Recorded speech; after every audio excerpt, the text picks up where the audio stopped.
Welcome to McPlum, simple solutions served daily. You cannot legitimately enable Touch ID without first having a device passcode. That's by design to protect data. Start by updating iOS and confirming your Apple ID is accessible, because the system may request it. Once done, set or verify a strong passcode in Settings Face ID and Passcode or Touch ID and Passcode.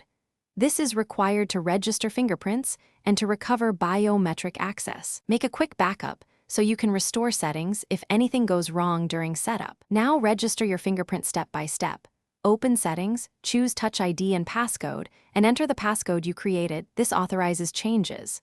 Tap Add a fingerprint and follow on-screen prompts, lifting and repositioning your finger so the sensor captures different angles. That improves reliability. Once the fingerprint is recorded, enable the features you want: device unlock, Apple Pay, and app access. Make sure to repeat for additional fingers or trusted users. This prevents lockouts when one finger is unavailable.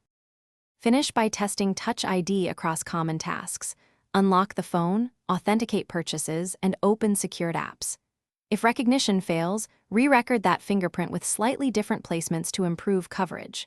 Important safety note: you cannot bypass the passcode. Forgetting it requires erasing the device and restoring from backup using your Apple ID. This is the official remediation route. If a sensor seems faulty or you can't recover access, contact Apple support or visit an authorized service provider for assistance. Thanks for watching. Stay juicy and subscribe.